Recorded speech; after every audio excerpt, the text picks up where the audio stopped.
Okay, this was a very long recording start, but here we are. Can you guys see my screen as well? Yeah. Okay. Okay, so I think there is a bunch of updates. I actually don't have any updates from last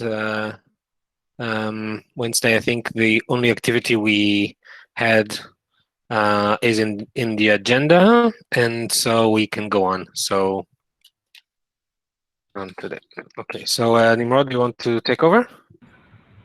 Sure, just a quick overview, mostly things we talked about last time, but still a little bit of an update.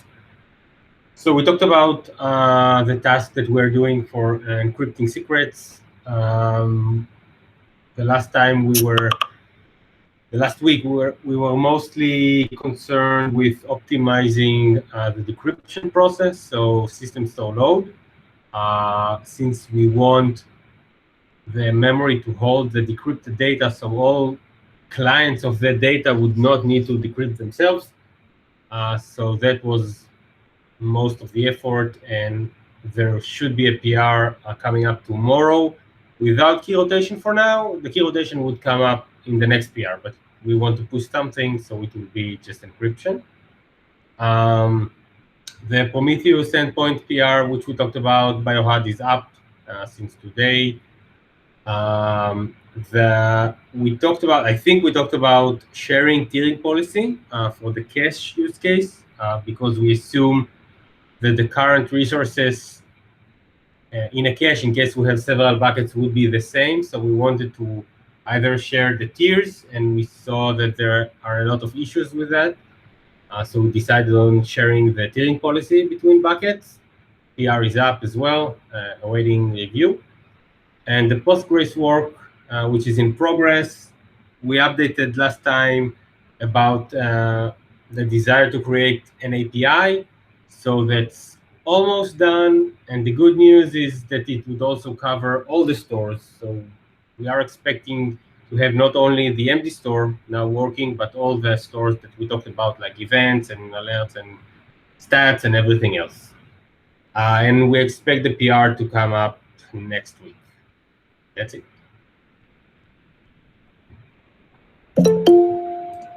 Okay, 1 second. Somebody joined, I didn't see. Then Okay. Hey, Danny. Okay, so these are the activities. So maybe I just want to add something else I didn't say. There are more activities that I'm aware of. I'm not aware of everything, but there are some activities that are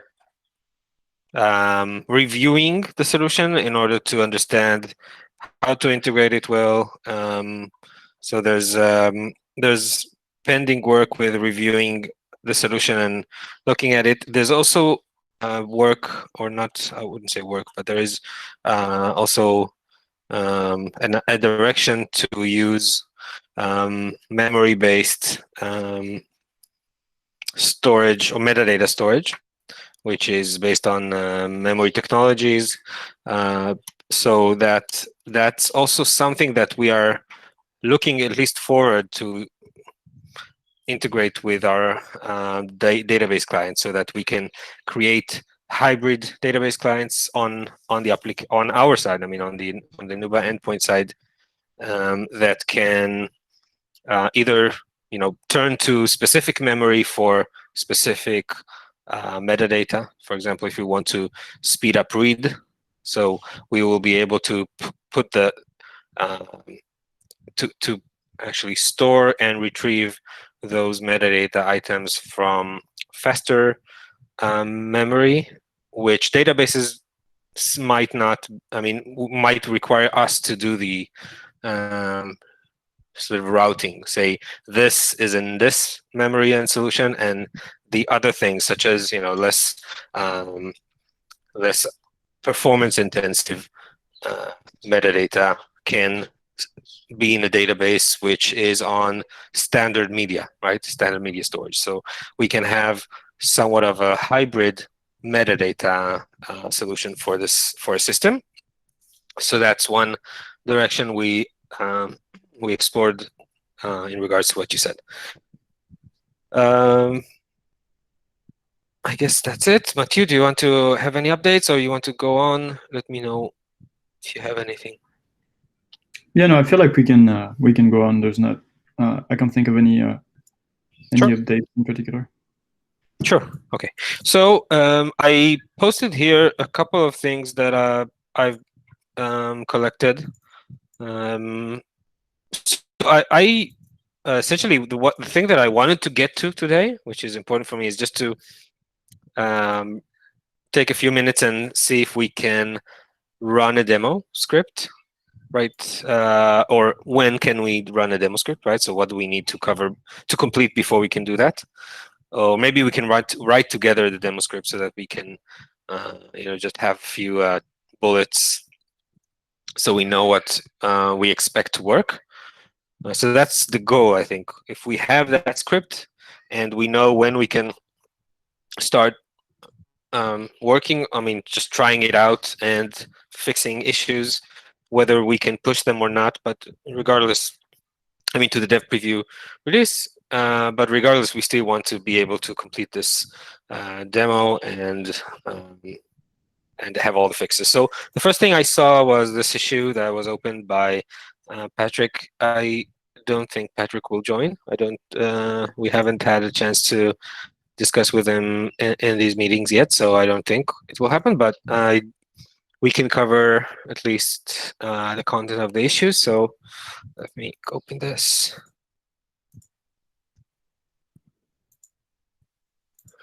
Right, so it's somewhat related to the changes in cache, and Paul, I think you'll see he's highlighting this case,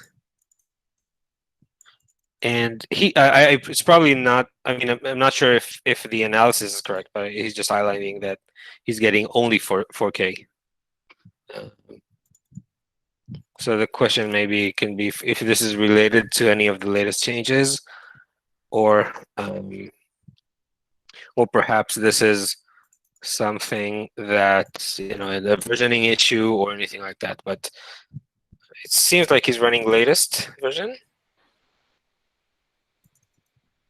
and the problem seems to be that in normal namespace bucket, uploading an object and getting an object returns always content length of 4 kilobytes, right? That's the. Okay, so this is regardless of whether the bucket is cached enabled or not, right? Probably doesn't. I think for him, he's pretty. I'm pretty sure he's not using caching. He's using just namespace S3. Okay. Oh, I think so. He didn't say. He did say namespace bucket. Yeah, I think he just created a namespace bucket from the UI or anything other, and configured it to use an S3 namespace resource. And he can see that we're reading just the first range, which is okay. We are reading the first range, but this is only the head case, right? So it's fine. The question is, and I think we covered it at some point, right? So when we returned, one second, when we returned I'll go to master. I think oops, no.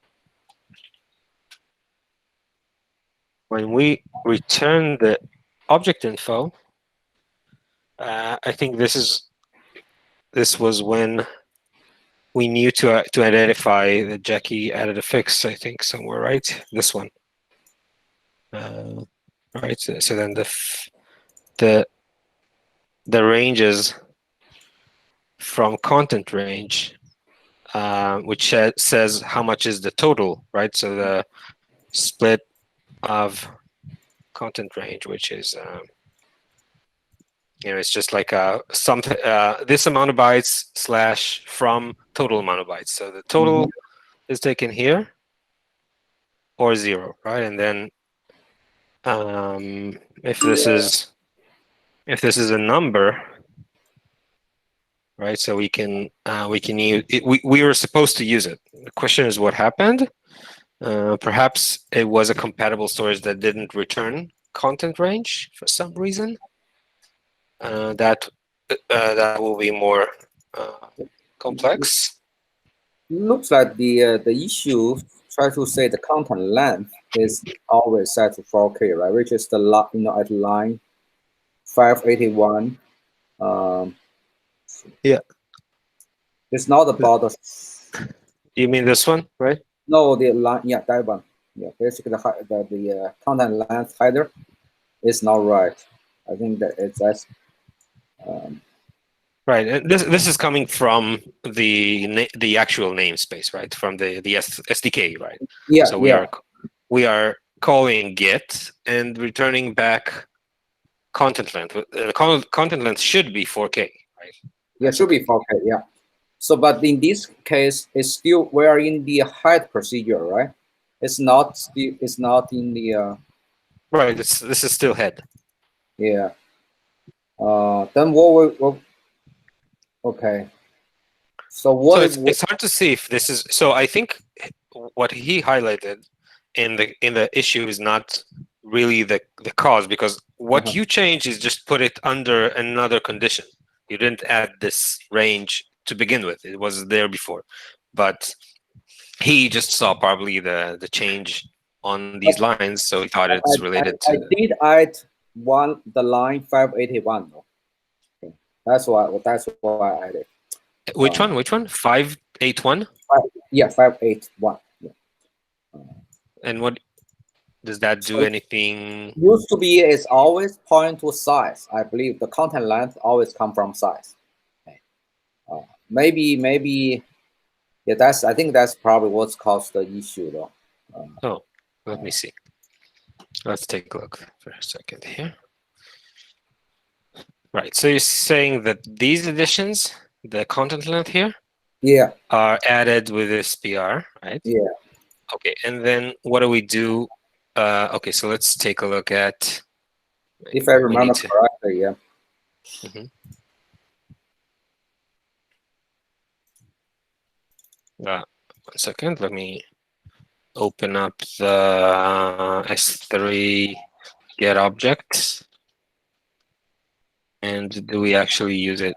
Oh, do we use content length here?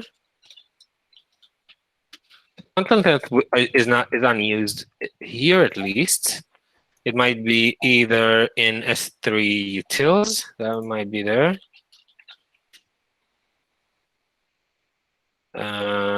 This one.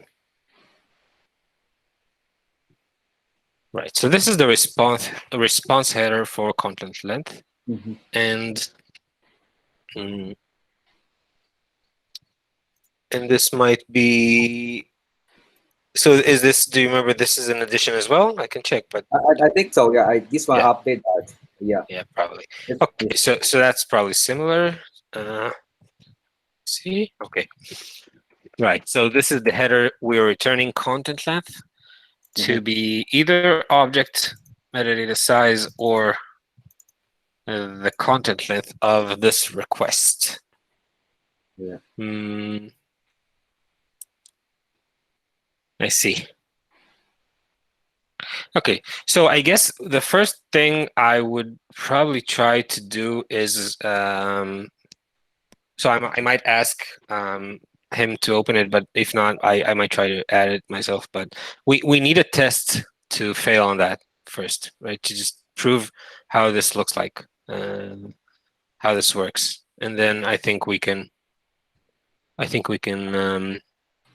advance, because for now we are not sure, right? So if we can get a reproduction and something we can add to our test suite, it will be best. So let me maybe just highlight this line right here, and we'll how do I go back from this mode? 1 second. So I'll just take my link And,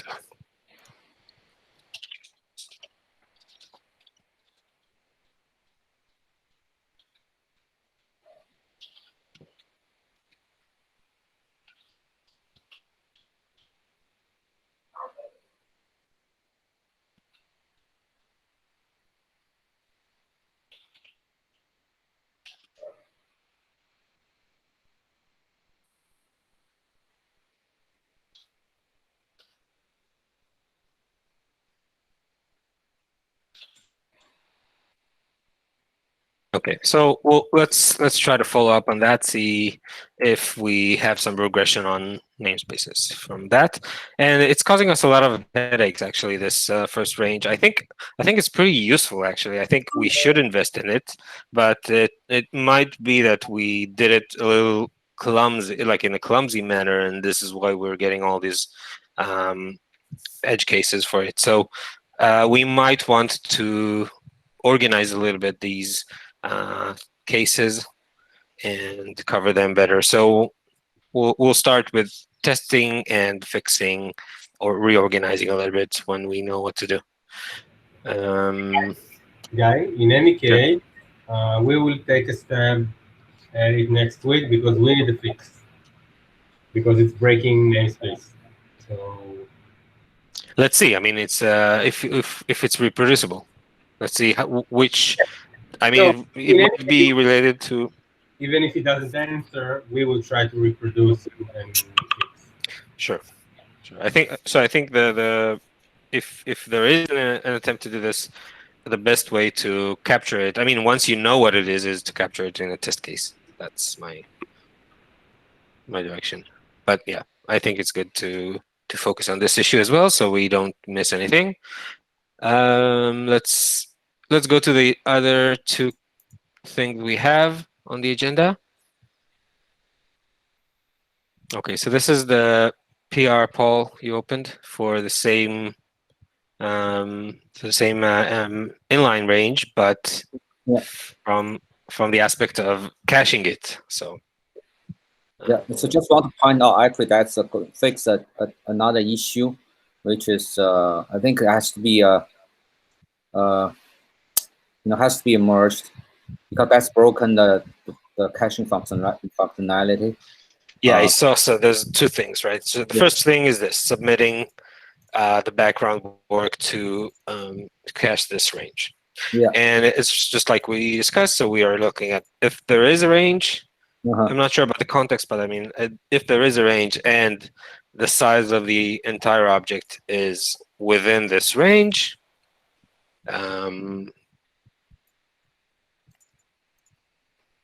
right? Maybe an actual equality would be, I understand the point. I mean, just that I think in this case, being less than doesn't makes a lot of sense, but it might. Anyway, it's okay. And then we submit this this buffer. Yeah. Okay. And is the object MD already existing in this flow? It is depends if it's a mismatch case or doesn't exist or e tag don't match, e tags don't match, also go here.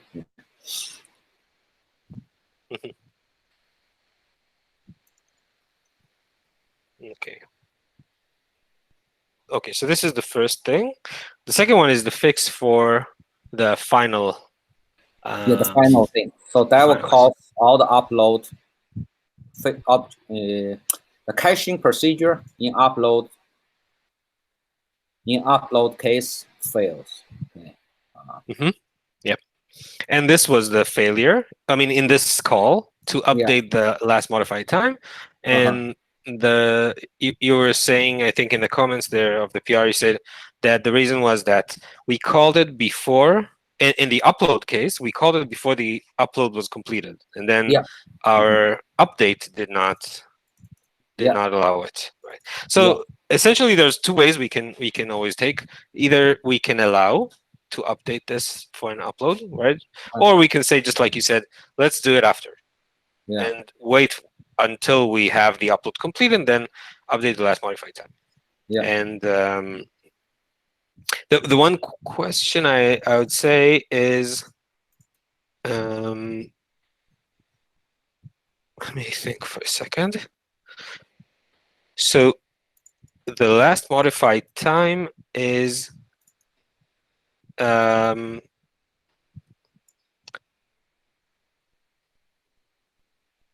so that's just the hub's last modified time that we want to replicate, right? Yeah.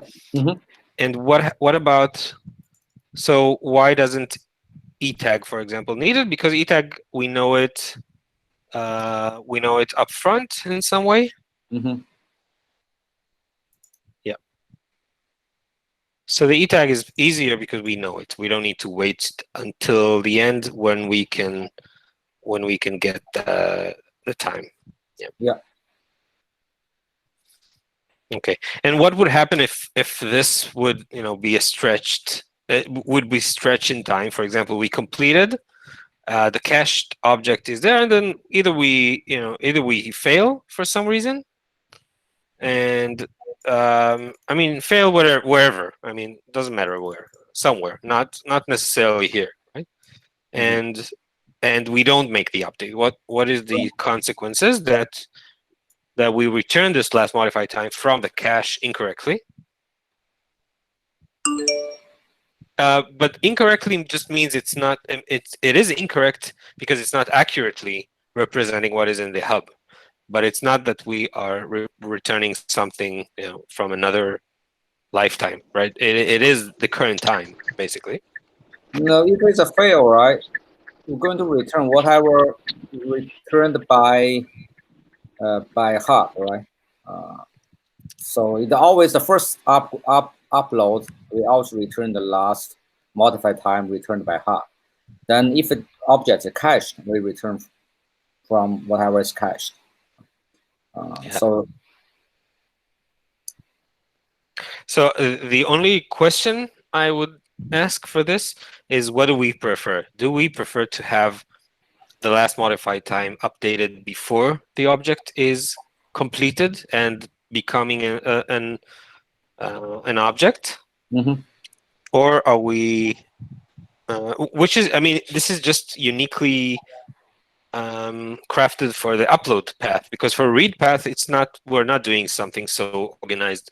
For read, we are just identifying a mismatch between etags, and then we decide to create a new object, and then we know exactly what last modified time to put. So there is still a case where we are, of course, still the object MD is still valid. We are still returning it for some more time before we can detect that it's not valid, and then we will put the new object MD with the new etag and new attributes.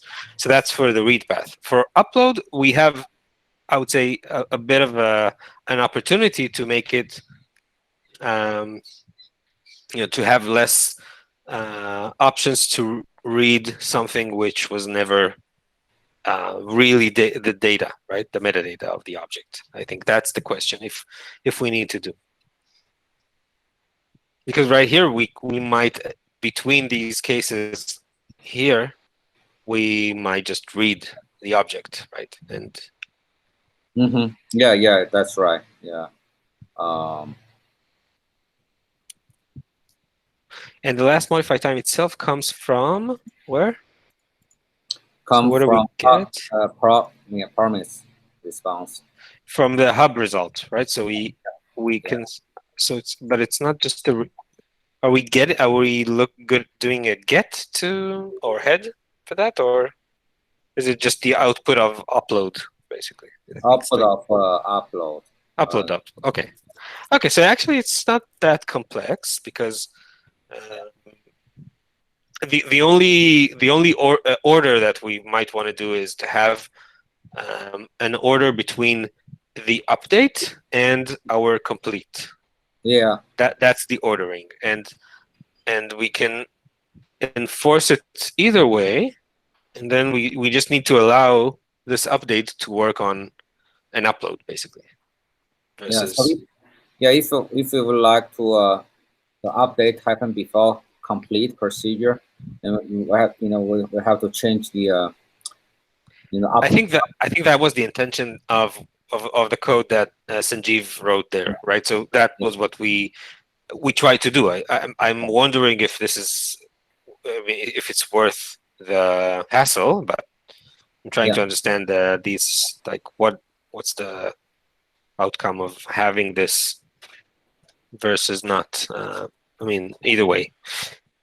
Yeah, so then if we do that, right, then we have to change the update object MD procedure. Then, but in that procedure, it kind of it actually only allows update object which has upload started properties as null. Okay, which is I know.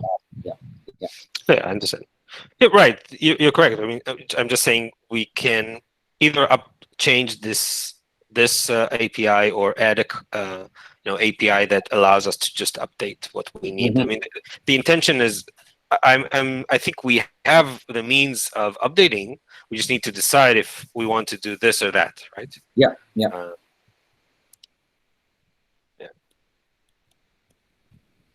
Anybody else has wants to say what he thinks about this? Because I wouldn't. I mean, not really sure it makes too much difference, but on the other hand, it might. Somehow, it's not that I'm sure.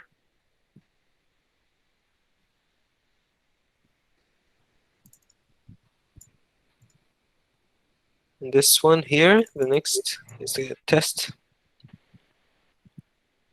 Right, so that's testing for the inline range as well.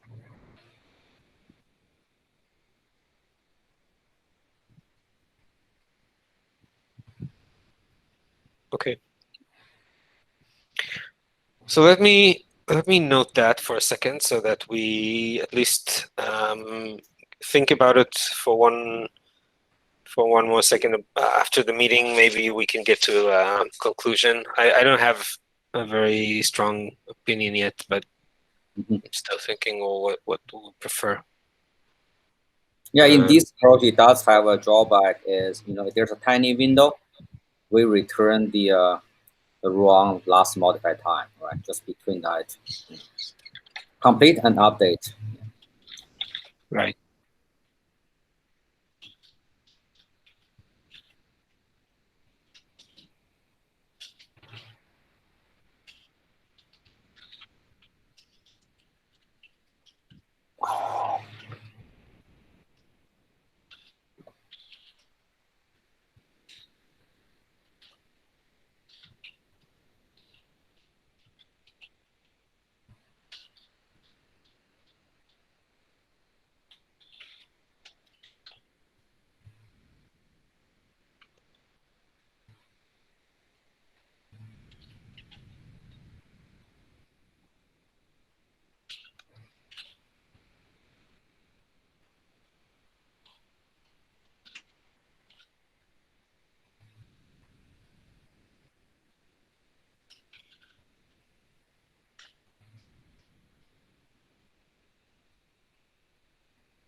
I've noted that. Let's see if do we want to say anything else here? No. Okay. Do you have any other questions, Paul? No. I think this one needs to be merged in order to do a demo on the namespace caching. But I mean, it's just that issue. It's not like the inline cache. Just the issue. Try to resolve here.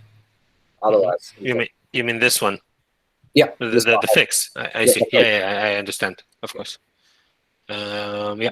I mean, the effect is that it keeps on. It always fails in upload. Yeah, always fails. Yeah.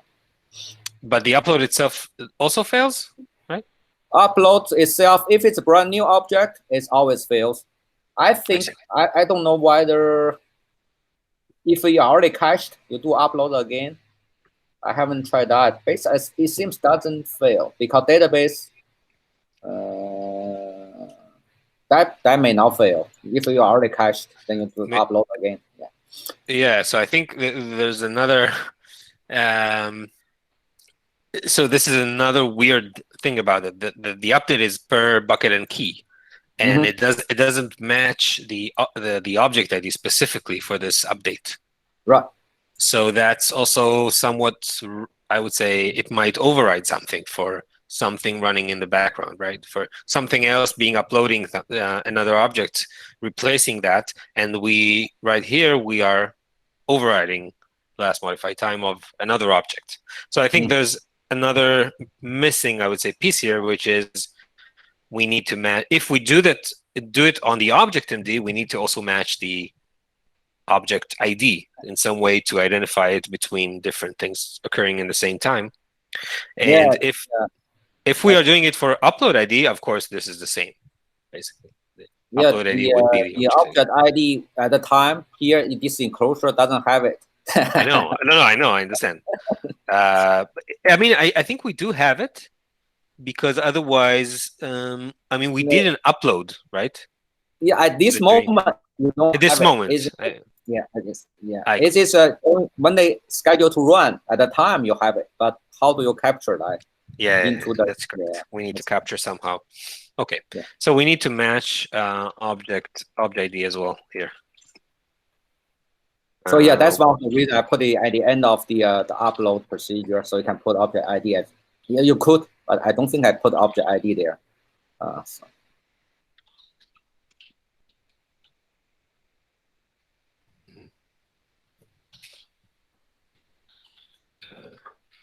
Well, it's a weird case, but concurrent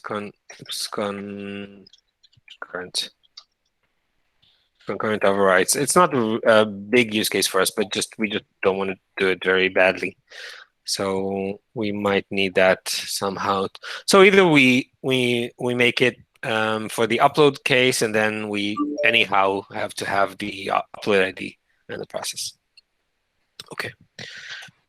Okay, so I see your point. We need to cover this. We have to cover this to make it work. Okay, so that's a good point. Okay, so let's follow up on that, and we'll get to some decision. Okay. And I think next topic is Ohad. Ohad, are you on the call? I didn't. Yes, I am on the call. Okay. I would like to do it a little bit differently than online review, just because most of the people doesn't know the actual code and the code changed severely. I would just like to present the changes and how they reflect the addition of new metrics, which is basically what the guy from IBM here needs. Mm-hmm. So if I can share my screen, it would be preferable. Thank you.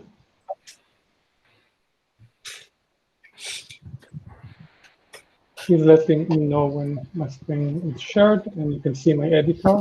You can see, just zoom in, please, one or twice, or three times maybe. Just a second and find.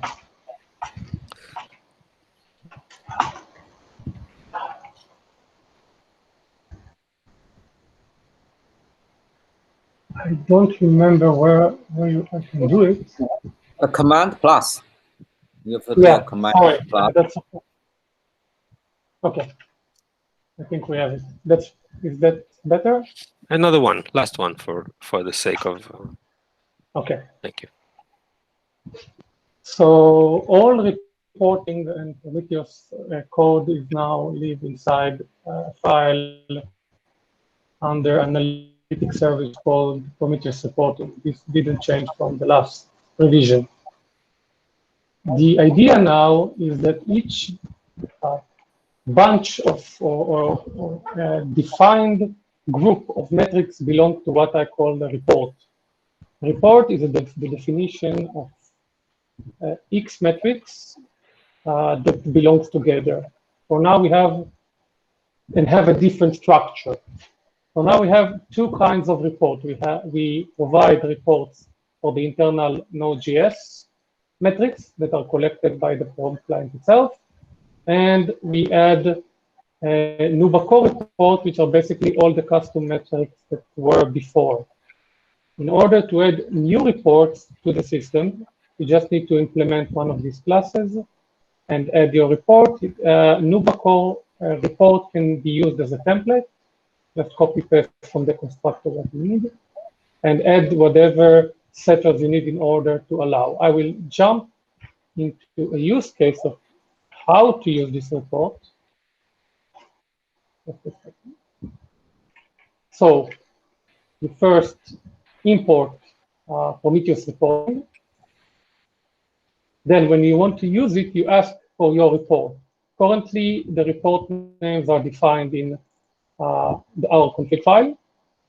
Basically, this results to the string noobaa-core, just because this is the name of the report. And then you can use whatever interface you have decided upon and implemented on the report to add the metrics. In this case, it's a bunch of setters, just because this is the way we decided to do it previously. So this would allow you to collect all the metrics that is needed in memory. Now, what about scraping? The new way that we expose this report, it's via an HTTP port. So basically, inside Prometheus reporting, we have this util, I'll jump to it, which actually just start a server with a port that will provide and expose all reports that this process can provide. Now, a report does not exist until some code try to use it. So basically, when you do a get report, you get a report, an instance of the report. If you never did a get report for a report, this process will not provide that specific report. After opening the server on a port, you can see, for example, if I go to our BG worker process, you can see that we are trying, second, it's down here, I think. Okay, I will highlight the line. We are starting now a reporting service for the server, for the metrics that our BG worker process allow us. Under the port, again, the port comes from the config, just to have a central place to define all this stuff. This will mean that from the minute this server is up, you can get the report by browsing or scraping that process, the pod or the container where this process runs, under the port, under the name of the report. If you try to scrape the root, which means only the port with no path after the URL or in the URL part, you will get all of the metrics. If you want to scrape a single report, you can scrape only, you can use the name of the report in order to scrape that report. Now, basically, this is the technology, let's call it. But for ease of use, we tunnel all reports into our web server. Let me jump a second. We tunnel all of them, and we can provide Prometheus all the metrics directly from the web server, on the web server, under metrics. You can see it here. So web server reports are going under metrics web server. I don't know if everyone are seeing the what? Yes, I see exactly frozen screen. I don't know. I see. Yeah, there are frozen screens. Yeah, you are right there. So just okay. I will stop presenting and we'll restart presenting.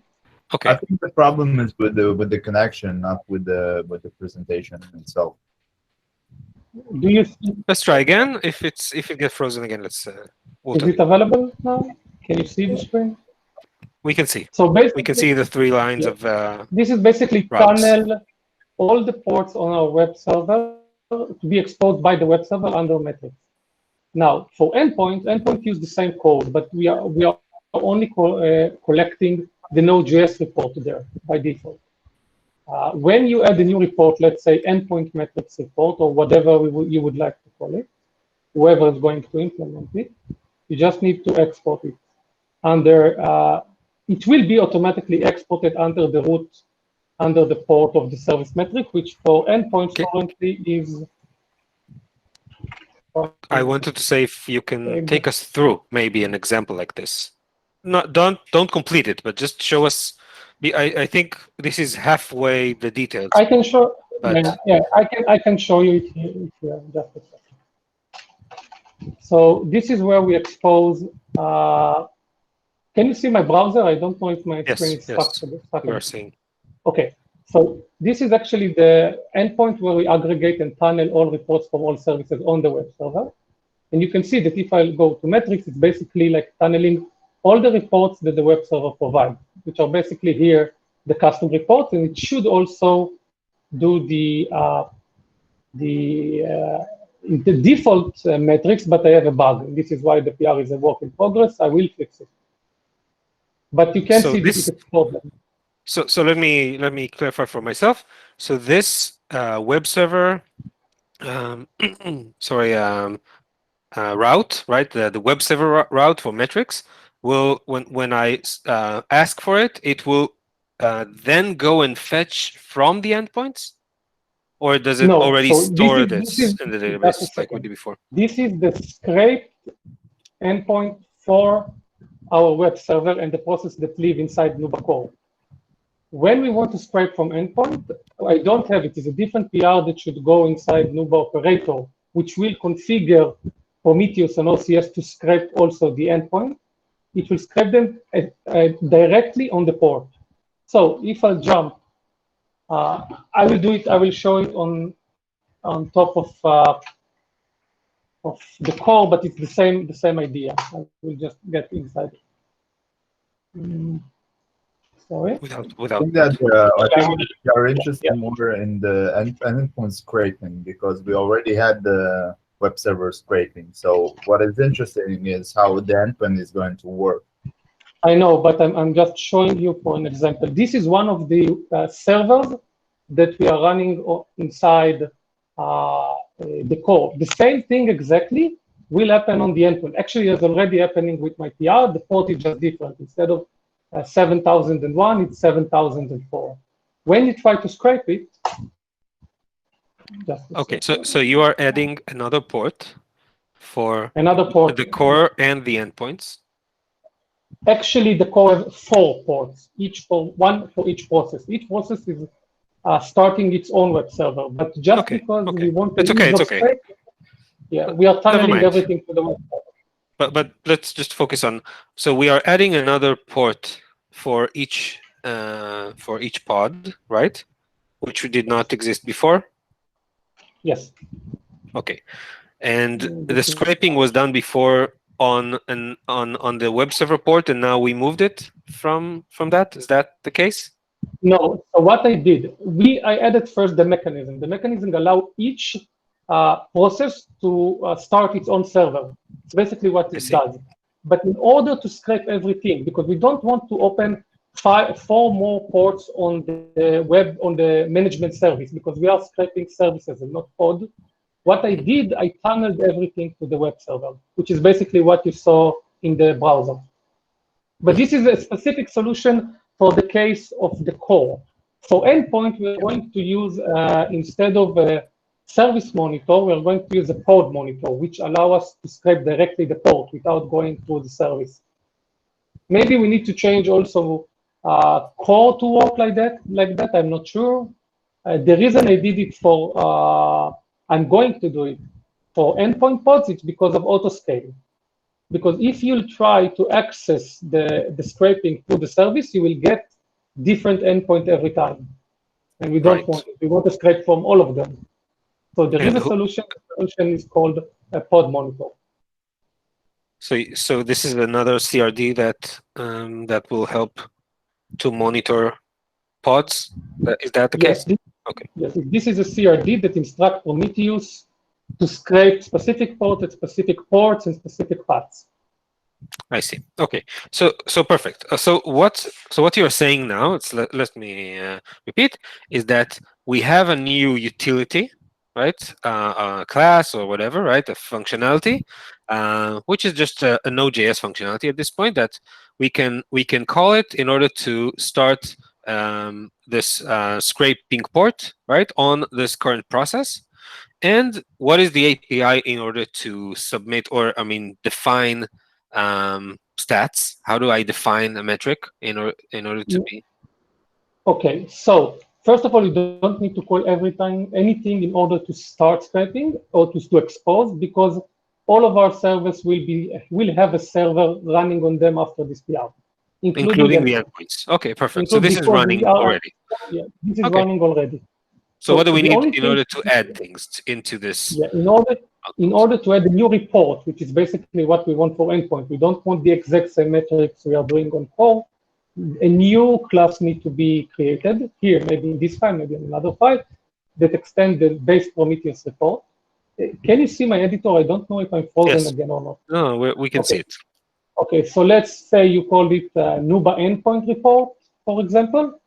You need to define metrics inside that class. For example, we are trying to define specifically in noobaa-core, we decided to define them based on this huge, let's call it JSON or data structure.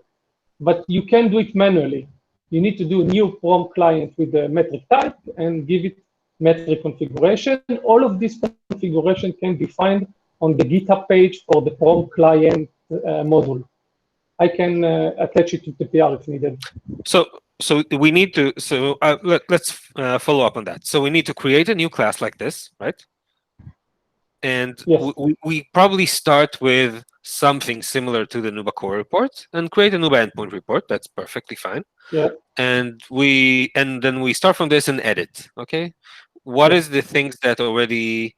I mean, and since we need custom metrics, right? We're not looking at the standard Node.js metrics, but we want to define custom. Just a second. The standard Node.js metrics will not be grouped or even collected using this class. They are already collected. So this is only custom? Only custom. Okay, yes. Perfect. Okay, so this is for custom. Okay, got it. Got it. Okay, so in noobaa-core, we decided just to create a class and put our custom interface on top of it that update the metrics. You can see this metrics.cloud type set. But the API can be whatever you decide. I'm not enforcing anything. The only thing that is important is that the actual metrics objects that are provided by the Prometheus client will be somehow attached to that class and will be exported and will be attached to the registry that is provided from the base class. All other utilities like exporting them, merging them, providing them via the server, it's all already defined and will automatically work. So I'll tell you what I'm missing. Maybe somebody understood, but I think I understand when you're telling me this is a plugin. It is based looking like things I can plug into this and create new reports. I understand, but then you also added more questions about how do I register things, and I think if you can define an easy interface and focus on what is the interface for me to manage a report, right? What is missing for you? The lines 406 to 4010, do you want me to abstract them? I can do that. I don't know if abstract is the case.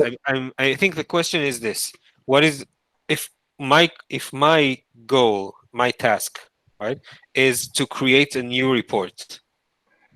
What API I should comply, right? I can create whatever class you say. I can extend whatever base class you say. That's a great start. If that's enough, then that's enough. But there's probably also some.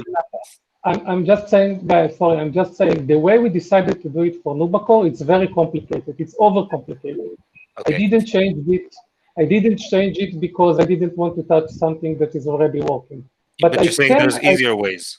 I can attach an example if it's no. So I'll tell you what. No. So do something else. Hi, just a second. I want to say something about the over complication, and Jania can jump on here. Yes, there is an API to work directly, but we have. If you take a look at the set functions we added, you would see there's a call to reset before, and sometimes in other cases, depending on the kind of metric, other things, it's because we found issues.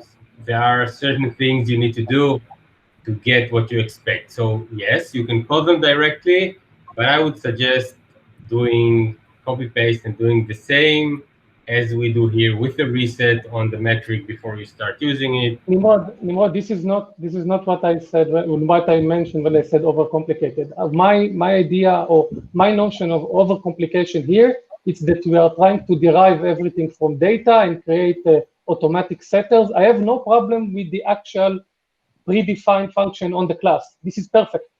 I think it's a better way than the other stuff. I think the other stuff is the overcomplication. All these metrics defined as data and stuff like that. If it was me implementing it, I will just put functions everywhere. All right. So, but again, this is the notion. Sorry. Yes. Yeah. So regarding this, regarding the noobaa-core metrics, which is the JS utils deep freeze, is actually the parameters that are needed for the prom client in order to create the gauges and the stuff that it needs. So those are consider those as configurations for the prom client to understand what you are trying to import. Like what are the metrics? What is the type? What is the function? What is the body and stuff like that? This is something that you can read inside the prom client that Nimrod sent in the chat. You can open the chat and see the different types and the different support for those metrics. This is regarding the noobaa-core metrics and regarding this dot metrics configurations with the for loop and stuff. So regarding your question, Guy, the easiest thing to do is just create another class, like for example, noobaa endpoint report, and just create a noobaa-core metrics, but for your endpoint report metrics with the deep phrase in the configurations that you need. So, no, don't. I'm not sure you want to do it. I really don't sure you want to do it. I think a better thing will do something. I'm just putting it on screen. Okay, guys. So I'll tell you what. We have 4 minutes. I want to just wrap up. I think it's a great discussion to have. But Ohad, can you please just include this class in the PR? I mean, I think it's important for us to have it just so we can start from somewhere and discuss it. I will. And you're the first one that we need. I mean, we need you to just put the first, first nail there. I think that what I'll do, I will put it in a comment on example of a new kind of report. You can just copy and paste and fill in. No, so just put something, even if it's. I mean, just put a custom. Okay. A custom metric that is getting scraped. That Okay, that I can actually do that. working. Okay. I can do that as a preparation for somebody to fill it in. Yeah. Okay. Even if there's another discussion then, and Jenya and Nimrod wants to say, okay, we might want to include in this more content that was, in the core and we think is important there as well. Perfect. We can do that as well later on, but we need somewhere to start from. Okay. Okay, guys. So I think that would be a way forward. And if there's any topics we can discuss, if someone wants to say something, go ahead. If not, we'll follow up on Monday for a quick sync and try to push these 3 open things forward so that we can get a demo done. So the script, I don't think we can do a script now. So I'll try to write some draft for it and we can discuss on Monday. Yeah, and also regarding the content length issue, Guy, if you figure out, you can, you probably can assign to me. I can take a look at it. Yes. Sure, I'll keep you in this discussion, of course. Yeah. Okay. Thanks, everyone. All right. Bye. Bye-bye. Thank you, guys. Bye. Bye.